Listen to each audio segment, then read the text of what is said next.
प्यारे स्टूडेंट्स, आपका please classes में स्वागत है। आज के वीडियो लेक्चर में आप सीखेंगे transformation of sentence. Transformation of sentence जो आपको स्क्रीन पर दिख रहा होगा, ट्रांसफॉर्मेशन ऑफ सेंटेंसेस देखिए, जिसमें आप सीखेंगे एक सिंपल सेंटेंस को कंपाउंड में कॉम्प्लेक्स में कैसे चेंज करेंगे, या एक कंपाउंड सेंटेंस को कॉम्प्लेक्स में सिंपल में कैसे चेंज करेंगे, या एक कॉम्प्लेक्स सेंटेंस को सिंपल में कंपाउंड में कैसे चेंज करेंगे। आज के वीडियो लेक्चर में सीखेंगे। तो कोई भी सिंपल सेंटेंस हो उसको कंपाउंड में कॉम्प्लेक्स में कैसे बनाएंगे, आज आप जानने वाले हैं कि एक सिंपल सेंटेंस को कंपाउंड और कॉम्प्लेक्स सेंटेंस में कैसे बनाएं, एक कंपाउंड सेंटेंस को एक सिंपल और कॉम्प्लेक्स सेंटेंस में कैसे बनाएं, एक कॉम्प्लेक्स सेंटेंस को सिंपल और कंपाउंड सेंटेंस में कैसे बनाएं। तो इससे पहले प्यारे स्टूडेंट्स, आपको ये जानना ज़रूरी है कि सिंपल सेंटेंस क्या होता है, कंपाउंड सेंटेंस क्या होता है और कॉम्प्लेक्स सेंटेंस क्या होता है। तो जैसे देखिए, आपके सामने पहला टॉपिक है सिंपल सेंटेंस। क्या है? Simple sentence. देखिए लिखा हुआ है सिंपल सेंटेंस। तो सिंपल सेंटेंस किसे कहेंगे? एक सब्जेक्ट और एक फाइनाइट वर्ब होगा तो उसे कहेंगे सिंपल सेंटेंस। सिंपल सेंटेंस की क्या पहचान है? एक सब्जेक्ट हो और एक फाइनाइट वर्ब हो तो उसे आप कहेंगे सिंपल सेंटेंस। अब फाइनाइट वर्ब क्या होता है, यदि आपको नहीं मालूम है तो इस टॉपिक पर वीडियो अपलोड है, देख सकते हैं। तो एक सब्जेक्ट हो और एक फाइनाइट वर्ब हो, जैसे मैंने आपके सामने लिखा ही बॉट अ लैपटॉप। देखिए, ही सब्जेक्ट और बॉट फाइनाइट वर्ब है। आ लैपटॉप अदर वर्ड से कोई मतलब नहीं है। अब जो सिंपल सेंटेंस होगा वो तो प्रिंसिपल, या तो वो प्रिंसिपल क्लास होगा, या मेन क्लास होगा, या इंडिपेंडेंट क्लास। अर्थात कहने का मतलब है principal class, main class, independent class तीनों एक ही है। चाहे मेन क्लास कहें या प्रिंसिपल क्लास कहें या इंडिपेंडेंट क्लास कहें, ये एक पूर्ण अर्थ देता है। जो प्रिंसिपल क्लास होता है, मेन क्लास होता है, इंडिपेंडेंट क्लास सेम है, तीनों एक ही है, तीनों का नाम एक ही। जैसे किसी व्यक्ति का नाम एक ही, तीन नाम हो, वैसे सेम इसका नाम एक ही है। एक पूर्ण अर्थ देता है।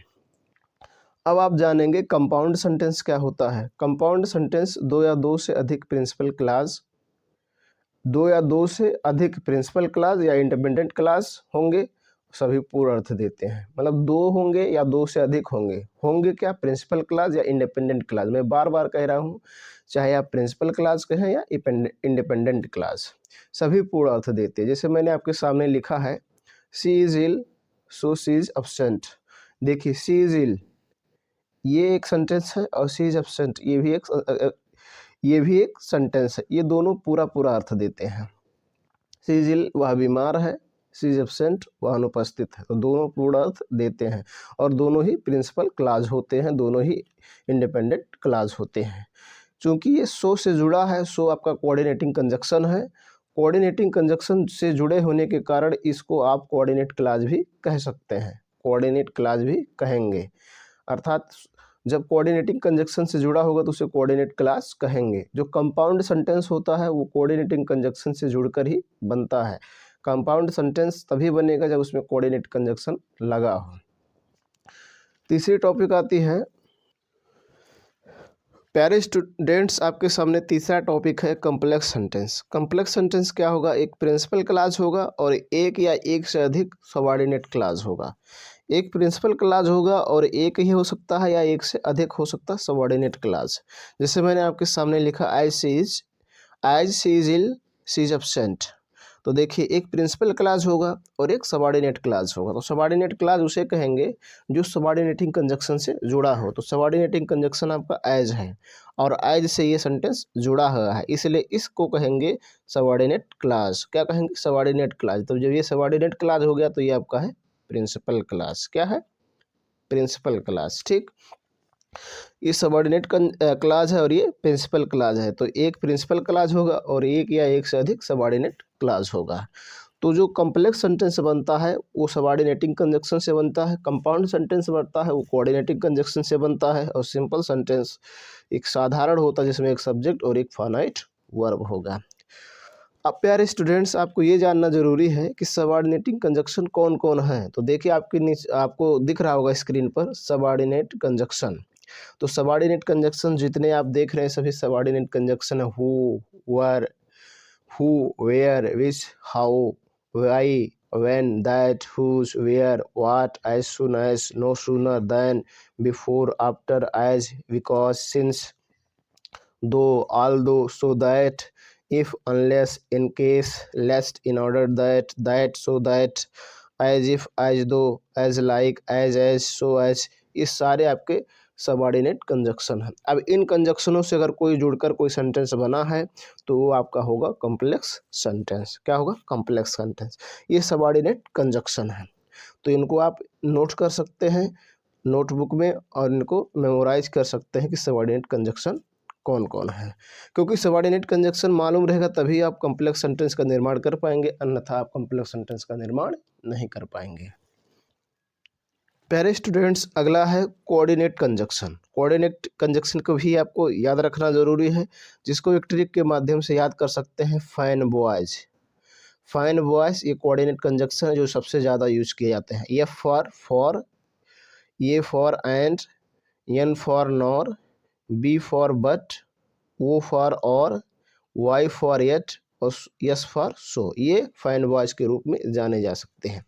इनको आप फाइन बॉयज के ट्रिक से याद कर सकते हैं। फाइन बॉयज याद कर लीजिए, समझिए फॉर एंड नॉर वट और एट सो याद हो जाएंगे, जो सबसे ज़्यादा यूज किए जाते हैं। उसके सिवाय as well as, still, while, both and, either or, neither nor, otherwise, nevertheless, not only but also, ये भी आपके कोऑर्डिनेटिंग कंजक्शन है।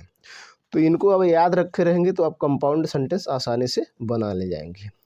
अब प्यारे स्टूडेंट्स, आपके सामने कुछ सेंटेंस दिए गए हैं जिनको आप सिंपल सेंटेंस है उनको कंपाउंड और कॉम्प्लेक्स सेंटेंस में चेंज करेंगे।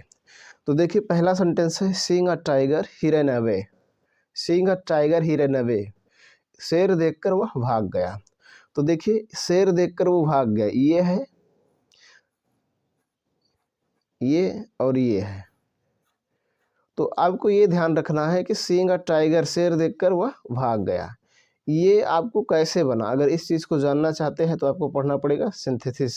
सिंथेसिस आप पढ़ेंगे तभी आप इसको समझ पाएंगे कि ये कैसे बना हुआ है। तो ये क्या है, देखिए इसमें एक सब्जेक्ट है, एक सब्जेक्ट और एक फाइनाइट वर्ब है। तो एक सब्जेक्ट एक फाइनाइट वर्ब हो तो उसे कहेंगे सिंपल सेंटेंस। इसको आपको बनाना है कंपाउंड कॉम्प्लेक्स। तो इसको आप बनाइए, तो कैसे बनाएंगे, ऐसा कर सकते हैं, इसी को एक चेंज करके, इस पार्ट को चेंज करके आप एक सेंटेंस बना सकते हैं और एक सेंटेंस ये स्वयं है। तो अभी मैंने आपको बताया कंपाउंड सेंटेंस में दो सब्जेक्ट होना चाहिए, दो फाइनाइट वर्ब होना चाहिए। सिंपल सेंटेंस में एक सब्जेक्ट और एक फाइनाइट वर्ब होना चाहिए। तो इसको कैसे बना सकते हैं, वह एक शेर देखा, ही सा टाइगर, देखिए यहाँ बना है ही सा टाइगर, वह एक शेर देखा, एंड ही रन अवे, और वह भाग गया। देखिए ये दोनों आपके प्रिंसिपल क्लॉज हैं, दोनों पूर्ण अर्थ देते हैं, सभी पूर्ण अर्थ देते हैं, लेकिन ये एंड से जुड़ा है और एंड आपका कोऑर्डिनेटिंग कंजक्शन है। देखिए भी मैंने आपको बताया था फाइन बॉयज में एंड, तो एंड कोऑर्डिनेटिंग कंजक्शन है और कोऑर्डिनेटिंग कंजक्शन से जुड़ेगा तो कौन बनेगा, कंपाउंड सेंटेंस। इसी प्रकार से कॉम्प्लेक्स बनाइए, तो कॉम्प्लेक्स कैसे बनाएंगे, एज सुन एज, मतलब एज सुन एज ही सा टाइगर, जैसे ही, एज सुन एज मीन्स जैसे ही। देखिए ये आपका सबऑर्डिनेट कंजक्शन है। तो एज सुन एज, जैसे ही वह एक शेर देखा, ही रन अवे, वह भाग गया। तो ये आपका सबऑर्डिनेट कंजक्शन है और सबऑर्डिनेट कंजक्शन का यूज करके बनाएंगे तो बनेगा कॉम्प्लेक्स सेंटेंस। क्या बनेगा, कॉम्प्लेक्स सेंटेंस। प्यारे स्टूडेंट्स, अगला सेंटेंस आपके सामने है, the sun having risen the fog disappeared. अर्थ होगा सूर्य निकलने के कारण या सूर्य निकलते ही द फॉग डिसअपीयर्ड, कुहासा गायब हो गया। आप देखिए इतना एक पार्ट है, यहाँ से लेकर यहाँ तक, इससे एक सेंटेंस का निर्माण करेंगे और द फॉग डिसअपीयर्ड एक सेंटेंस ये है ही, आपको याद रखना है। तो इसको बनाएंगे तो क्या बन जाएगा, द सन रोज, सूर्य निकला, एंड द फॉग डिसअपीयर्ड, और कुहासा गायब हो गया। देखिए बन गया द सन रोज, सूर्य निकला, एंड द फॉग डिसअपीयर्ड। देखिए एंड से जुड़ा है, एंड कोऑर्डिनेटिंग कंजक्शन है, तो क्या बन जाएगा, कंपाउंड सेंटेंस। इसी प्रकार से दूसरा देखिए कॉम्प्लेक्स बनाइए, तो क्या बना सकते हैं, द फॉग डिसअपीयर्ड, सूर्य निकला, नहीं सॉरी, द फॉग डिसअपीयर्ड, कुहासा गायब हो गया, व्हेन द सन रोज, जब सूर्य निकला। देखिए जब आया व्हेन, तो व्हेन आपका सबऑर्डिनेट कंजक्शन है, सबऑर्डिनेट कंजक्शन का यूज करेंगे तो क्या बन जाएगा, कॉम्प्लेक्स सेंटेंस। तो प्यारे स्टूडेंट्स, मैं आपको बताना चाहता हूँ इसमें कोई स्पेशल रूल्स नहीं है, जिस रूल्स पर आप रखते चले जाइए और सेंटेंस का निर्माण होता चला जाए। आपको प्रैक्टिस करना है, जितने ज़्यादा प्रैक्टिस करेंगे उतने ही ज़्यादा आपको कॉन्फिडेंस होगा। अगला सेंटेंस आपके सामने है, we must eat to live. हमें जीने के लिए खाना चाहिए। तो कंपाउंड सेंटेंस बनाना है तो कैसे बनाएंगे, वी मस्ट ईट, हमें खाना चाहिए, आर अथवा वी कैन नॉट लिव, हम जीवित नहीं रह सकते। देखिए आर का प्रयोग किया गया है और आपका आर जो है कोऑर्डिनेटिंग कंजक्शन है।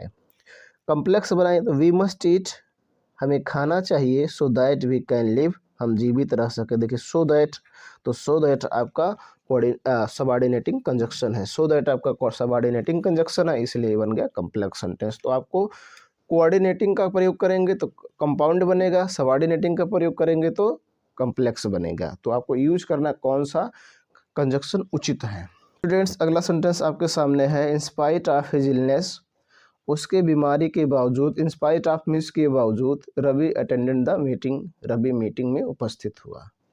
तो देखिए इतना एक भाग है और इतना एक भाग है जो ये पहले से सेंटेंस में बना है। अब इसको आपको सेंटेंस में चेंज करना है। तो कैसे चेंज करेंगे, रवि वाज इल, रवि बीमार था, yet he attended the meeting, फिर भी, एट मीन्स फिर भी, वह मीटिंग में उपस्थित हुआ। देखिए ये आपका है कोऑर्डिनेटिंग कंजक्शन, तो कोऑर्डिनेटिंग कंजक्शन का यूज करेंगे तो बन जाएगा कंपाउंड सेंटेंस। इसी प्रकार से कॉम्प्लेक्स बनाएंगे, दो रवि वाज इल, यद्यप या हालांकि, दो मीन्स यद्यप या हालांकि, रवि वाज इल, रवि बीमार था, ही अटेंडेड द मीटिंग, वह मीटिंग में उपस्थित हुआ। तो इस प्रकार से आपको करना है। प्यारे स्टूडेंट्स, आपको इतना याद रखना है कि जो अगला सेंटेंस जिस टेंस में होगा, वो जिस सेंटेंस का हम निर्माण करेंगे वो भी उसी टेंस में होना चाहिए। देखिए ये जो है सेंटेंस आपका पास्ट इंडेफिनिट टेंस में है, तो ये जो मैंने आप बनाया, ये जो बनाया गया ये भी पास्ट टेंस में है, अर्थात टेंस समान होना चाहिए। तो इस प्रकार से आप एक सिंपल को कंपाउंड, कंपाउंड को कॉम्प्लेक्स, कॉम्प्लेक्स को कंपाउंड, कंपाउंड को सिंपल में आसानी से चेंज कर सकते हैं। इसके लिए आपको ज़्यादा से ज़्यादा सेंटेंसों को प्रैक्टिस करना पड़ेगा और कोऑर्डिनेटिंग कंजक्शन और सबऑर्डिनेटिंग कंजक्शन को लर्न करना पड़ेगा, याद करना पड़ेगा, तभी आप आसानी से और सरलता से चेंज कर पाएंगे। तो आशा करता हूँ मैं कि आपको यह टॉपिक समझ में आ गया हो, समझ में आया हो, कुछ कोई सीख, कोई जानकारी मिली हो तो लाइक करें, ना पसंद आया हो तो डिसलाइक करें। चैनल पर पहली बार हो तो सब्सक्राइब ज़रूर करें और इसे अपने मित्रों में शेयर करें। आज के वीडियो लेक्चर में बस इतना ही। धन्यवाद।